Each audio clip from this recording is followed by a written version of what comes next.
শিশির ভেতর হাত দেখে আনন্দে তার মুখ প্রফুল্ল হলো।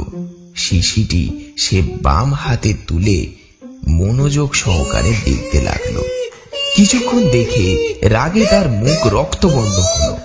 রাগে সে শিশি দূরে মাটির উপর ছুঁড়ে ফেলল।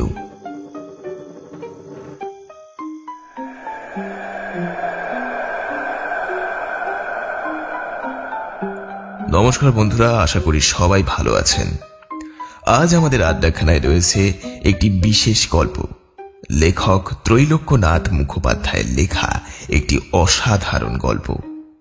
আজকের গল্পটি আমরা শ্রোতাদের স্বার্থে সাধু ভাষা থেকে চলতি ভাষায় অনুবাদ করেছি। ত্রৈলোক্যনাথ মুখোপাধ্যায় ছিলেন একজন বাঙালি সাহিত্যিক।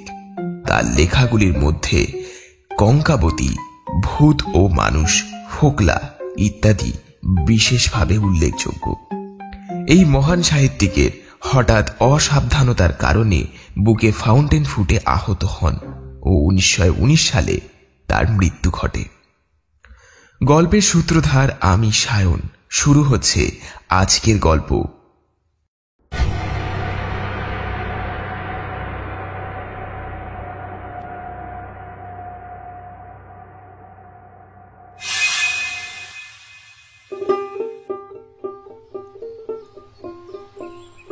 রাধা মাধব গুপ্ত এসেছেন তার মামার সাথে দেখা করতে। মামা ব্রহ্মদেশে কোনো এক স্থানে ডাক্তার ছিলেন। অস্ত্রোপচার করে লোকের হাত পা কেটে তিনি ভালোই টাকা উপার্জন করেছেন। সে টাকা তিনি জমিয়ে রেখেছিলেন, খরচ করেননি। সেই জন্য তাকে একজন ধনবান লোক বললেও বলা যেতে পারে। বৃদ্ধ বয়সে তিনি কাজ ছেড়ে দেশে ফিরে আসেন। প্রথমটায় তিনি দেশে ফিরে তীর্থ দর্শন করলেও বর্তমানে তিনি কলকাতায় এসে বাস করছেন। রাধা মাধব এই স্থানেই তার মামার সাথে দেখা করতে এসেছেন। রাধা মাধব নিজেও পাশ করা ডাক্তার। কলকাতার নয়, তবে অন্য কোনো স্থানে তিনিও ডাক্তারি করেন। প্রথম সেই জায়গায় তার কাজ ভালোই চলছিল, কিন্তু এখন তার আর আগের মতো পসার নেই। এখন যা কিছু উপার্জন করেন তাতে কষ্টে সৃষ্টে কেবল সংসারটা চলে যায়, কিন্তু কিছুই সঞ্চয় হয় না।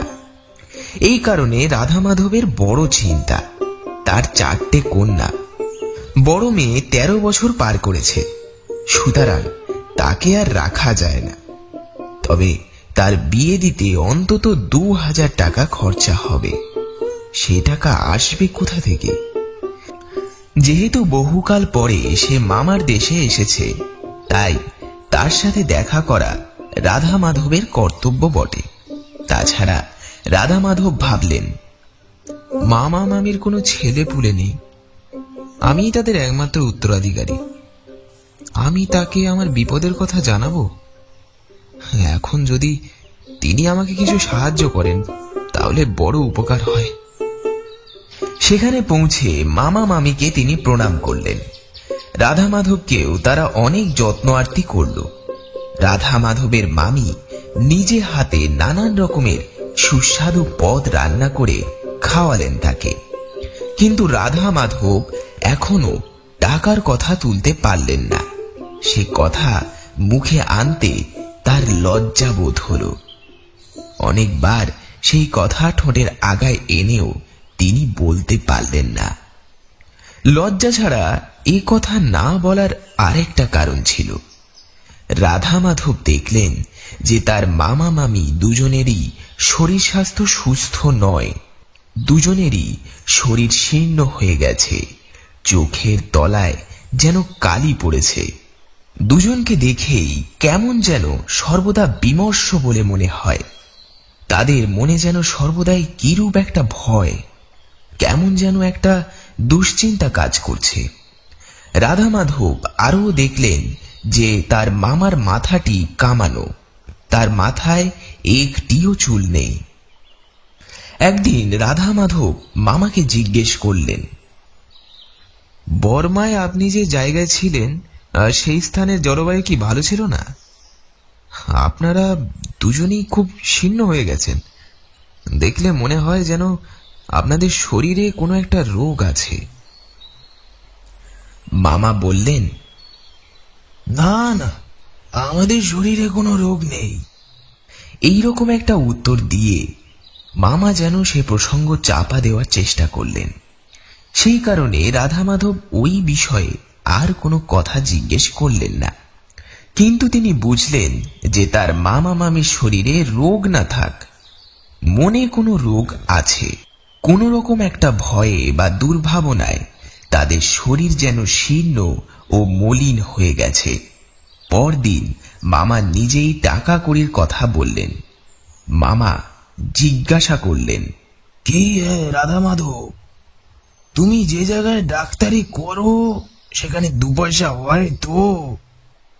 রাধা মাধব উত্তর দিল, প্রথম প্রথম বেশ 2 পয়সা হতো, তারপর কোথা থেকে সেই জায়গায় এক অবতার এসে উপস্থিত হলো, ব্যাস সেই থেকে আমার আর বড় কিছু হয় না। মামা জিজ্ঞেস করলেন, ও তা কেমন অবতার? রাধা মাধব উত্তর দিল, গেরুয়া কাপড় পরা একটা লোক, সেও চিকিৎসা করেই জীবিকা নির্বাহ করে। রোগীকে কখনো ডাক্তারি, কখনো হোমিওপ্যাথি, কখনো কবিরাজি, কখনো হাকেমি, কখনো বা স্বপ্নলব্ধ ভৌতিক ওষুধ দেয়। নানাভাবে পা রেখে নানা ভঙ্গি করে সে বসতে জানে। রোগীর কাছে বসে ইংলা পিংলা, নাড়ি, কুণ্ডলী প্রভৃতি নানা গল্প করে। সে বলে যে, আমি ভূত নামাতে পারি, মৃত ব্যক্তির আত্মাকেও ডাকতে পারি। যখন থেকে এই অবতারটি সেখানে এসেছে তখন থেকে আমার পসারের প্রতিপত্তি একেবারেই গিয়েছে। বড় মেয়েটার বিবাহ না দিলে আর কি চলে? কোথা থেকে যে টাকা পাবো সেটা বড়ই দুর্ভাবনার বিষয় মামা। মামা জিজ্ঞেস করলেন, এই লোকটি ভূত প্রেত সম্বন্ধে যা কিছু বলে বা যা গল্প করে তা কি মিথ্যে? রাধা মাধব উত্তর দিল, পুরোটাই মিথ্যে। ভূত আবার কোথায়? ভূত বলে জগতে কোনো বস্তু নেই। মামা বললেন, বটে, তা যদি দেখতে পাও? রাধা মাধব বললেন, এই বিষয়ে আমি নিতান্ত অনভিজ্ঞ নই।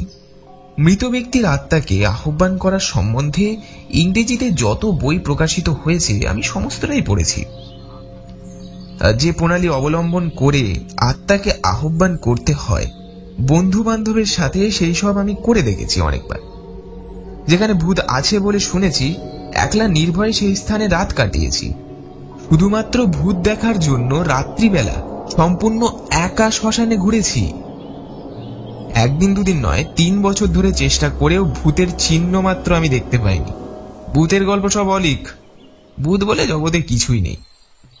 মামা বললেন, আর যদি তোমাকে দেখাতে পারি?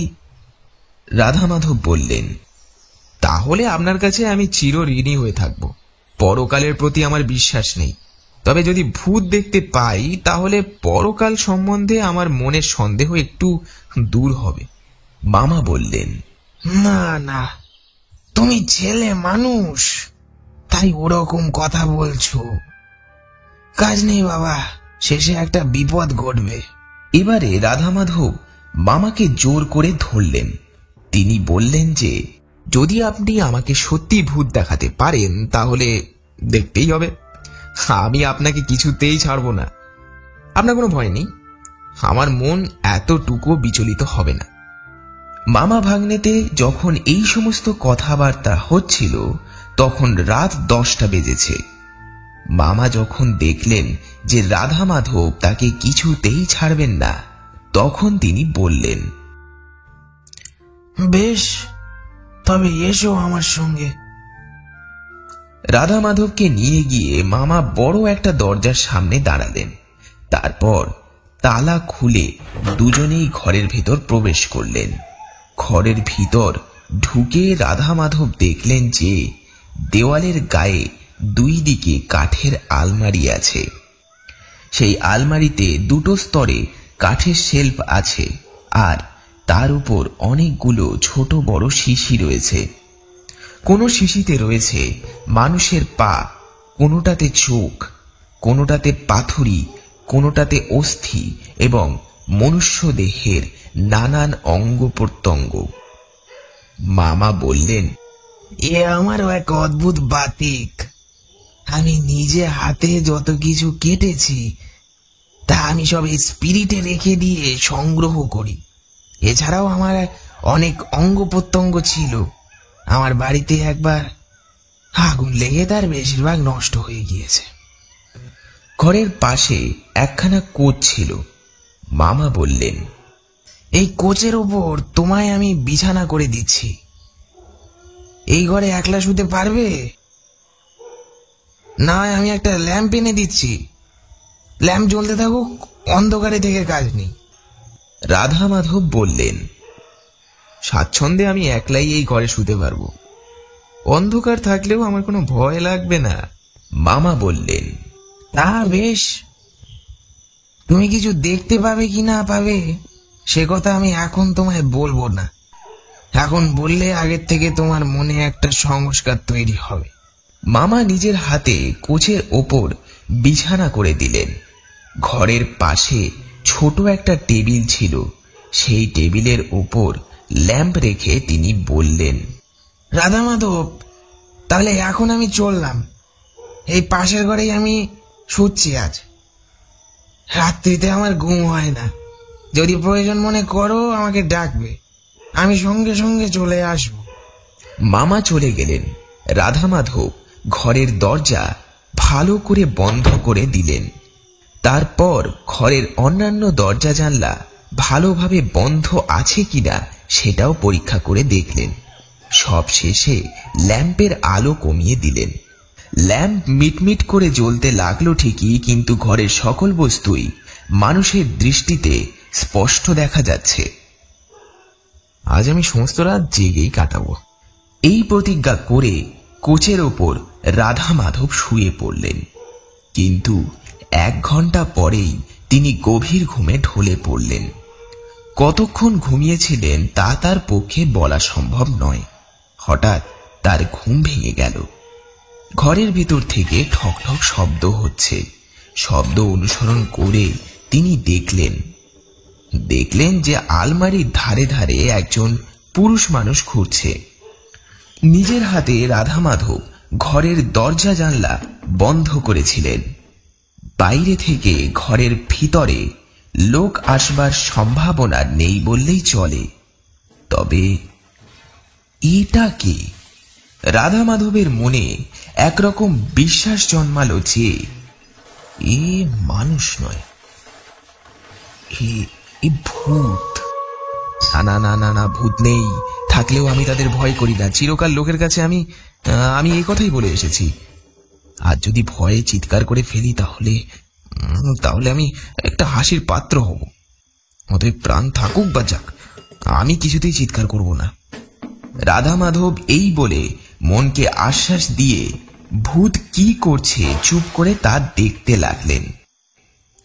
আলমারির উপর যে সমস্ত শিশি সাজানো ছিল, ভূত একে একে সেই সমস্ত শিশি অতি মনোযোগের সাথে পরীক্ষা করে দেখতে লাগলো। কোনো কোনো শিশি আবার হাতে করে নেড়ে চেড়ে দেখতে লাগলো। ঘরের ওপর পাশ থেকে শিশি দেখতে দেখতে ভূত রাধা মাধবের দিকে ক্রমে এগিয়ে আসছে। কিছুটা সামনে এলে রাধা মাধব দেখলেন ভূতটির মাথা ন্যাড়া। আরও কিছু সামনে আসলে তিনি দেখলেন যে তার মাথার পেছন দিকে ঝুলছে একটা লম্বা বিনুনি। বিনুনি দেখে রাধা মাধব ভাবলেন যে এটা তো দেশি ভূত নয়, এ কি তবে চীনে ভূত? অর্থাৎ কিনা কলকাতায় যারা জুতো গড়ে ও সূত্রধরের কাজ করে সেই চীন দেশের লোকের ভূত। আর কিছু সামনে আসলে তার পাংশুবর্ণ মুখ দেখে রাধা মাধব মনে মনে নিশ্চিত হলেন যে সে চীনে ভূতেই বটে। তার পোশাক আশাকও সেই রকমই ছিল। নিম্নদেহ নীলবর্ণের ঢিলা ঢালা ইজের দিয়ে ও উপরের দেহ সেই একই বর্ণের ঢিলে ঢালা ঘুন্টিওয়ালা জামায় ঢাকা ছিল। আলমারির ধারে ধারে ঘরে 2 দিকে ঘুরে ভূত একে একে সমস্ত শিশিগুলো পরীক্ষা করে দেখল। যখন সমস্ত শিশি দেখা হয়ে গেল তখন সে ঘোর দুঃখসূচক একটা দীর্ঘশ্বাস পরিত্যাগ করল। তার মুখ বিষণ্ণ হয়েছে, তার চোখ থেকে ফোঁটা ফোঁটা জল পড়তে শুরু করলো। তারপর সে কোচের কাছে এসে রাধা মাধবের সামনে দাঁড়ালো ও অতিশয় ক্ষুণ্ণ মনে নিজের হাত দুটো তুলে কি যেন দেখল। না, দুটো হাত নয়, 1.5টি হাত। রাধা মাধব দেখল যে তার ডান হাত অর্ধেক কাটা, জামার আস্তিন কেবল কুনি পর্যন্তই উঠল, বাকি ভাগটা ঝুলে পড়ল, কারণ তার ভেতর হাত ছিল না। ভয়ে রাধা মাধব প্রায় অজ্ঞান হয়ে গেলেন। তার সারা শরীর ঘামে ভিজে গেল। আর না পেরে প্রায় চিৎকার করে ফেলবেন এমন সময় ভূতটি অদৃশ্য হল। মৃতদেহর মতো রাধা মাধব কিছুক্ষণের জন্য পড়ে রইলেন। তারপর ধীরে ধীরে তার মনে সাহসের সঞ্চার হল। প্রথমে তিনি ঘর থেকে পালাবেন বলে মনে করেছিলেন, কিন্তু সেই ইচ্ছা এখন তিনি ত্যাগ করলেন। আরো কি হয় তা দেখবার জন্য চুপ করে তিনি শুয়ে রইলেন। কিন্তু সে রাত্রিতে আর কোনো উপদ্রব হল না। ভোর হলে রাধা মাধব উঠে আবারও ঘরের দরজা জানলাগুলো পরীক্ষা করে দেখলেন যে দরজা জানলা যেমন ভাবে তিনি বন্ধ করেছিলেন সেইভাবেই আছে। তাকে ভয় দেখাবার জন্য বাইরে থেকে যে কেউ আসবে সে উপায় ছিল না। পরে মামার সাথে তার কথা হলো। মামা বললেন, রাতে তুমি যে কিছু দেখেছ তা তোমার মুখ দেখেই বুঝতে পারছি। তোমার মামির আর আমার এই রোগ, এর জন্যই আমাদের শরীর শীর্ণ হয়ে গেছে, আর দিন দিন আমাদের আয়ু ক্ষয় হচ্ছে। এর জন্যই খুব তাড়াতাড়ি আমরা মৃত্যু মুখে পড়ব। যাই হোক, এর সম্পূর্ণ বিবরণ আজ দিনের বেলা তোমাকে আমি বলবো। খাবার পর মামা ভাগ্নে এক জায়গায় বসে গল্প গাছা শুরু করলেন। সেই সময় মামা বললেন, বর্মায় যে জায়গায় আমি কাজ করতাম সেই স্থানের হাসপাতাল আমার দায়িত্বে ছিল। নিম্নপদস্থ ডাক্তাররা বড় বড় অস্ত্র চিকিৎসা করতে বড় সুবিধা পান না, কিন্তু এই হাসপাতালে আমার সে সুবিধা ছিল। অনেক বড় বড় অপারেশন আমি করেছি, কোনো কোনো লোকের অঙ্গচ্ছেদও করতে হয়েছে। আর সেই থেকে ওসব অঙ্গ স্পিরিট ভরা শিশিরে ভেতরে রেখে সংগ্রহ করা আমার এক অদ্ভুত বাতিক হয়ে উঠল। যে ঘরে গত রাতে তুমি শুয়েছিলে ওই ঘরে ওরকম অনেকগুলো অঙ্গ প্রত্যঙ্গ আছে। বর্মা চীনের কাছেই, চীন দেশের অনেক লোক এদেশে থেকেছে। একদিন একজন চীনে মানুষ আমার হাসপাতালে এসে উপস্থিত হলো। আমি দেখলাম তার ডান হাতের কোণী পর্যন্ত পচে গেছে। আমি তাকে বললাম যে হাতটি না কেটে ফেললে কিছুতেই তোমার প্রাণ রক্ষা করা যাবে না। প্রথম সে কথায় লোকটা রাজি হলো না। তারপর যখন সে দেখলো যে হাত না কাটলে তার প্রাণ কিছুতেই বাঁচানো যাবে না, তখন সে অগত্যা রাজি হলো। অজ্ঞান করে কোনই পর্যন্ত আমি তার হাত কেটে ফেললাম। তারপর সেই হাত আমি যথারীতি অ্যালকোহল পূর্ণ শিশিতে রেখে দিলাম। জ্ঞান ফেরার সঙ্গে সঙ্গে চীনে রোগী নিজের কাটা হাত দেখতে চাইল। প্রথমে আমি তাকে দেখাতে চাইলাম না, ভাবলাম শুধু শুধু ভয় পাবে, কিন্তু কাটা হাত দেখবার জন্য সে এত কাতর হলো যে তাকে না দেখিয়ে আমি আর থাকতে পারলাম না। হাসপাতালের যে খাটের ওপর সে শুয়েছিল শিশিটি নিজের পাশে রেখে তারপর বাঁ হাত দিয়ে সেটা অনেকক্ষণ নেড়ে চেড়ে দেখল। তারপর একটা দীর্ঘ নিঃশ্বাস ফেলে শিশিটি সে 4 পায়ের নিচে রেখে দিল। সেই দিন থেকে এক মুহূর্তের জন্য শিশিটি সে চোখের আড়াল হতে দিল না। আর দিনের মধ্যেও অনেকবার সেটাকে খাটের উপরে রেখে অনেক স্নেহের সাথে নাড়াচাড়া করে দেখত। কিছুদিনের পর সে সুস্থ হতে শুরু করলো। হাসপাতাল থেকে যাবার আগে আমি তামাশা করে তাকে জিজ্ঞাসা করলাম, কি ডাক্তারকে দক্ষিণা দেবে না বুঝি? চীনে লোকটা বলল, আমি দুঃখী লোক, আমি আপনাকে কি দিতে পারি? আমি বললাম, তা তোমার হাতটা আমায় দাও। তার মুখ বিষণ্ণ হয়ে গেল। সে বলল, মহাশয় মহাশয়, আমাকে ক্ষমা করুন, এ হাত আমি আপনাকে দিতে পারবো না। যখন আমার মৃত্যু হবে তখন দেহের সাথে এই হাতটাও কোমরে দিতে হবে। তা না করলে পরকালে আপনাকে ছোট হয়ে বেড়াতে হবে। আমরা চীনের লোক, সেজন্য হাত পা অথবা মুন্ডচ্ছেদন দিয়ে বড় ভয় পাই।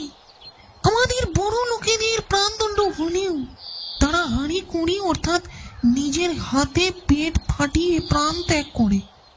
মুন্ডচ্ছেদ করতে তারা দেয় না। তাই আমি এই হাত নিয়ে যাব। এটাকে নুন মাখিয়ে সংরক্ষিত করে রাখতে হবে, তাহলে এটা পচে যাবে না।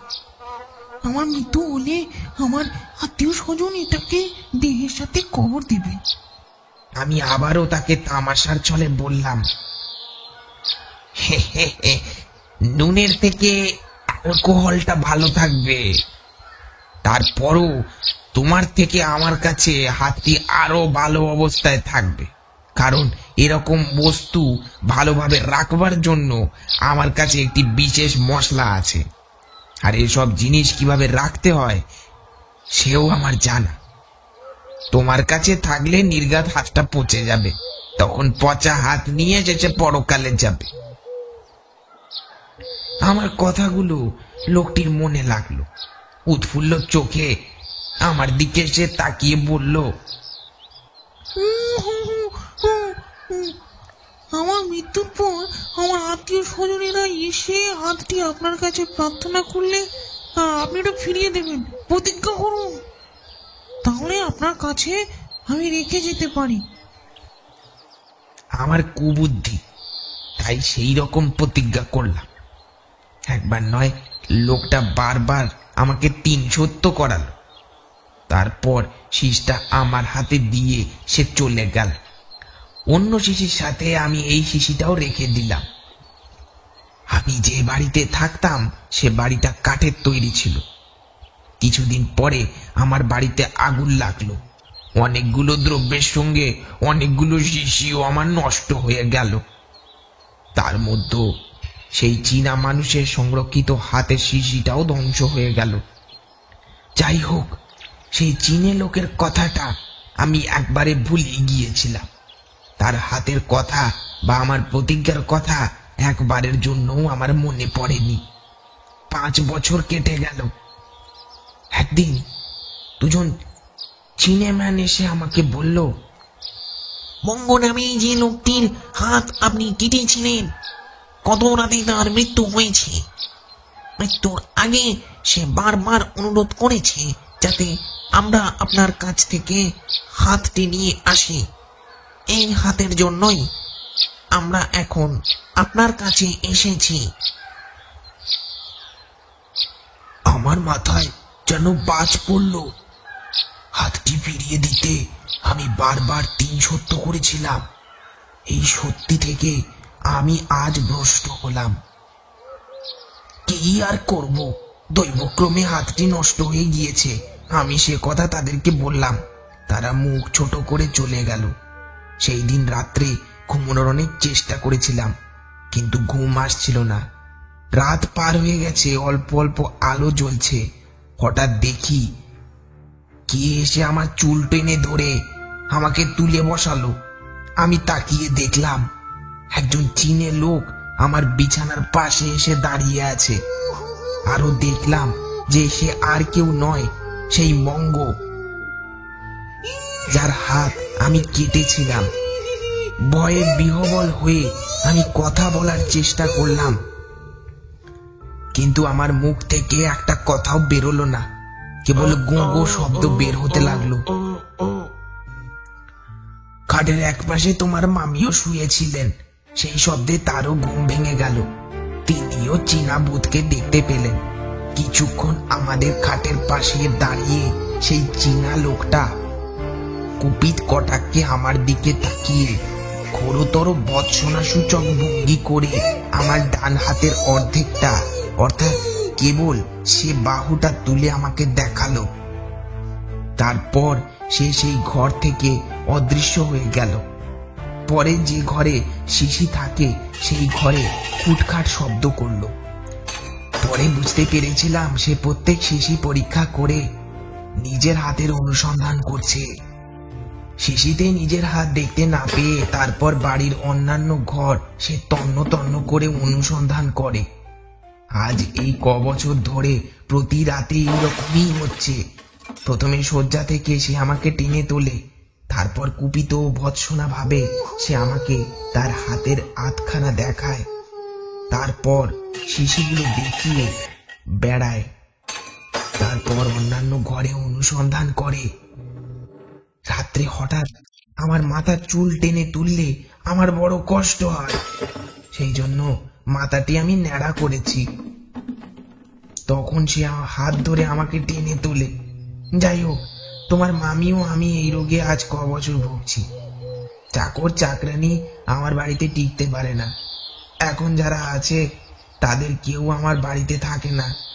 এই রোগের জন্য কাজ ছেড়ে আমি দেশে আছি। কিন্তু চীনে ভূত আমার সঙ্গে সঙ্গে এসেছে। বলা বাহুল্য যে এই বিপদ থেকে নিস্তারের জন্য আমি কি না করেছি। তন্ত্র মন্ত্র, জারি বড়ি, কবচ, মাদুলি, ঝাড়ান কারান, ভূত নামানো, চণ্ডু নামানো, যা কিছু আছে সব করেছি। তবু দেশে এসে চীনে লোকটার নামে শ্রাদ্ধও করেছি, কয়াতে পিণ্ড দিয়েছি, গরিব দুঃখীকে দান করেছি, এক তীর্থস্থান থেকে অন্য তীর্থস্থানে পালিয়ে বেরিয়েছি, কিন্তু কিছুতেই সমস্যা দূর হয় না। যেখানেই যাই না কেন চীনে ভূত সেখানেই আমার সঙ্গে সঙ্গে যায়। আর একটি আশ্চর্য কথা, এই যে শিশিগুলি যদি আমি সঙ্গে না নিয়ে যাই তাহলে উপদ্রবের আর সীমা থাকে না। রাত্রে আমাকে অসহ্য শয্যা থেকে তোলার পর যখন সে শিশি দেখতে না পায় তখন ঘোরতর রেগে সে আমার ঘরের সমস্ত দ্রব্য ভাঙতে থাকে। বাড়িতে ইট পাটকেল বৃষ্টি করতে থাকে। ঘর দৌড়, বিশেষত রান্নাঘরের হাঁড়ি কুড়ি মলমূত্রে পরিপূর্ণ করে দেয়। সেজন্য যেখানেই যাই না কেন শিশিগুলি আমাকে রাখতেই হয়। আর কোনো উপায় নেই। এই যন্ত্রণা সহ্য হয় না। এখন আমি মৃত্যু হলেই যেন বাঁচি। রাধা মাধব মামার সব কথা শুনলেন। মামাকে নানানভাবে আশ্বাস দেওয়া ছাড়া আর কিছু বললেন না। তারপর রাত্রে শুতে গিয়ে তিনি ভাবতে লাগলেন, যদি আমি মামাকে এর থেকে উদ্ধার করতে পারি তাহলে তার প্রাণ দান করা হবে। মেয়ের বিয়ের জন্য তখন আর আমাকে ভাবতে হবে না। কিন্তু এ রোগের ওষুধ কি? ভূত প্রেত সম্বন্ধে রাধা মাধব যে সমস্ত বই পড়েছিলেন সেই সমস্ত বইয়ের সকল বিষয় তিনি চিন্তা করতে লাগলেন। তার মনে পড়ল যে এক জায়গায় আমি পড়েছিলাম যে মৃত্যুর সময় লোকের মনে যদি কোনো একটা একান্ত বাসনা থাকে তাহলে সে লোকের আত্মার মুক্তি হয় না। এই বাসনা পরিপূর্ণ করার জন্য অনেকদিন পর্যন্ত সে পৃথিবীতে ঘুরে বেড়ায়। শ্রাদ্ধ, গয়াতে পিণ্ডদান অথবা দুঃখী মানুষদের দান এসব করলে এই আবদ্ধ আত্মার উপকার হয়। কিন্তু এই সমস্ত কাজ মামা করছে, তাতে তো কোনো ফল হয়নি। রাধা মাধবের আবারও মনে পড়ল আরেকটা বইয়ে পড়েছিলাম যে ভূতেদের নাকি চোখের দৃষ্টি আর বুদ্ধি তীক্ষ্ণ নয়, তাদের অনায়াসে প্রতারণা করা যায়। রাধা মাধব স্থির করলেন, এই ভূতকে আমি ঠকানোর চেষ্টা করব। পরের দিন রাধা মাধব মামাকে বললেন, এই ঘোর বিপদ থেকে আপনাকে উদ্ধার করার জন্য আমি একটা উপায় ভেবেছি। যদি অনুমতি দেন তাহলে কিছুদিন এখানে থেকে চেষ্টা করে দেখব। মামা সে প্রস্তাবে রাজি হলেন। যারা কলকাতার হাসপাতালে কাজ করেন সেই রকম ডাক্তারের সাথে রাধা মাধব একসঙ্গে পড়েছিলেন। তাদের কাছ থেকে একটি মরার হাত তিনি চেয়ে নিলেন। হাতটি শিশিতে করে মামার অন্যান্য শিশির সাথে রেখে দিলেন। কি হবে সেটা দেখবার জন্য সে রাতে আবার সেই কোচের ওপর তিনি একা শুলেন। রাত 2টো পেরিয়ে গেল। কিছুক্ষণ পরেই সেই চীনে ভূত মামার ঘরে এসে উপস্থিত হলো। যথারীতি একে একে সমস্ত শিশিগুলো সে পরীক্ষা করে দেখতে শুরু করলো। যে শিশির ভিতর রাধা মাধব সেই হাতটি রেখেছিলেন, ভূত এসে সেটা সামনে দাঁড়ালো। শিশির ভেতর হাত দেখে আনন্দে তার মুখ প্রফুল্ল হলো। শিশিটি সে বাম হাতে তুলে মনোযোগ সহকারে দেখতে লাগলো। কিছুক্ষণ দেখে রাগে তার মুখ রক্তবর্ণ হলো। রাগে সে শিশি দূরে মাটির উপর ছুঁড়ে ফেলল। শিশিটি ভেঙে গেল। ভূত অদৃশ্য হলো। রাধা মাধবের চেষ্টা বিফল হলো। ভূতকে সে ঠকাতে পারল না। কেন এমন হলো তা রাধা মাধব ভাবতে লাগলো। ভেবে চিনতে অবশেষে তিনি ঠিক করলেন বাঙালি অথবা হিন্দুস্তানের হাত দিয়ে ভূতকে ঠকানো যাবে না। হাসপাতালের চীনা মানুষের হাত চাই। কিন্তু হাসপাতালে চীনা মানুষের হাত সহজে পাওয়া যায় না। তবু রাধা মাধব নিরাশ হলেন না। এই রকম একটি হাতের জন্য বন্ধুদের তিনি বলে রাখলেন। দৈবক্রমে একসময় একজন চীনে সূত্রধর 3 তলার ভাড়া থেকে পড়ে গিয়েছিলেন। সে একেবারে মরে যায়নি, তার একটা হাত সম্পূর্ণ ভেঙে গিয়েছিল। সেই হাতটি কেটে বাদ দেওয়া হলো। রাধা মাধব সেই হাতটি পেলেন। আগের মতোই হাতটি শিশিরে রেখে আবারও তিনি কোচের উপর শুয়ে অপেক্ষা করলেন। সেই শিশিটি দেখে আজও প্রথমে ভূতের মনে আনন্দ হলো, কিন্তু আজও সে আগের বারের মতোই রেগে গিয়ে শিশিটি আছাড় মেরে ফেলে দিল। শিশিটি ভেঙে গেল। রাধা মাধবের চেষ্টা এবারও বিফল হলো। কেন যে এমন হলো তা তিনি বুঝতে পারলেন না। পরদিন খুব সকালে মামা হাতটি ভূমি থেকে তুলে পরীক্ষা করে দেখতে লাগলেন। কিছুক্ষণ দেখে মামা বললেন, ও বুঝেছি, এটা তো বাঁ হাত। চীনা ভূতের ডান হাত কাটা গিয়েছে।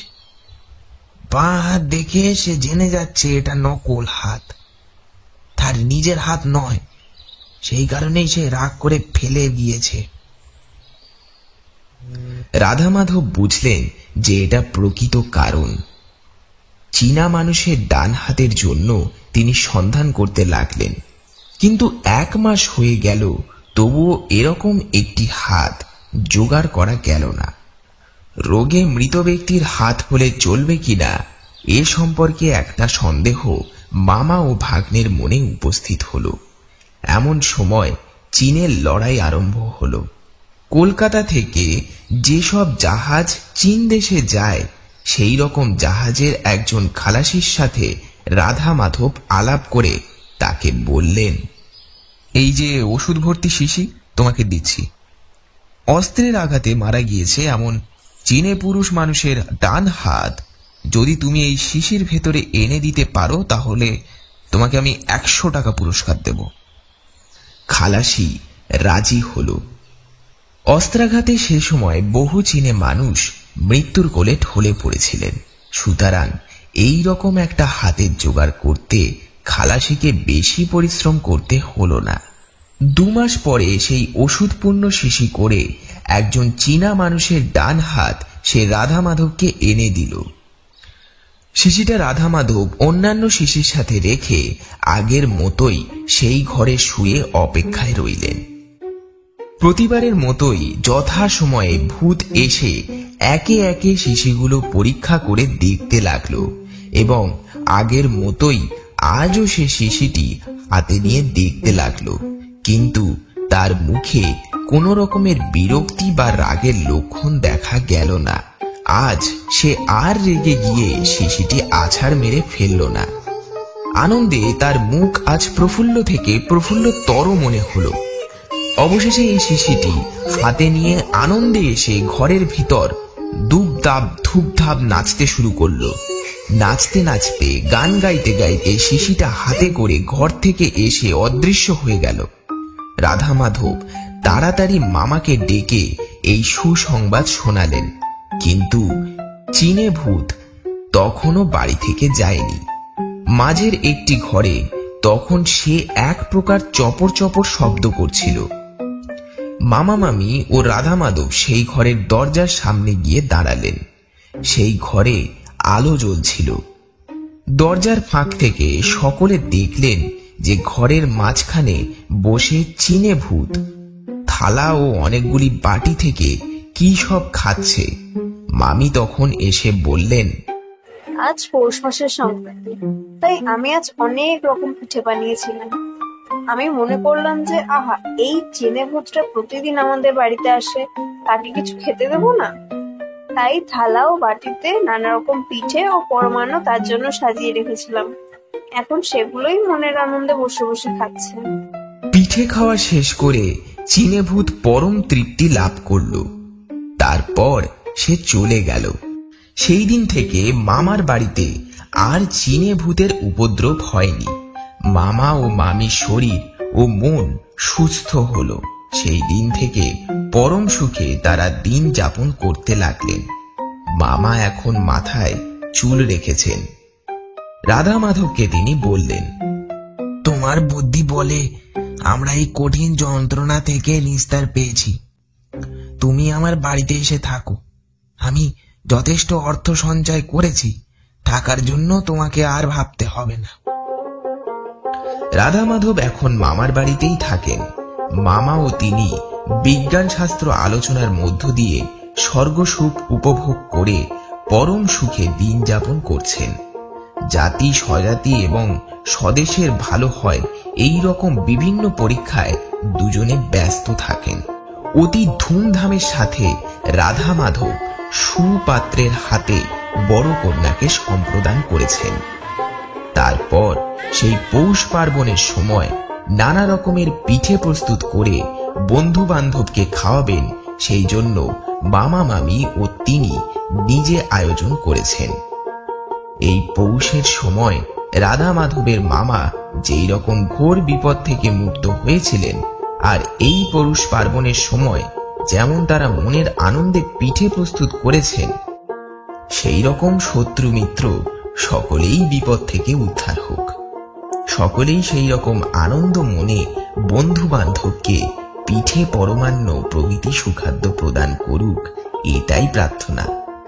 আর তাদের এই পিঠের ব্যাপারে গল্প লেখককে তারা যেন বঞ্চিত না করেন, এটাই একান্ত প্রার্থনা।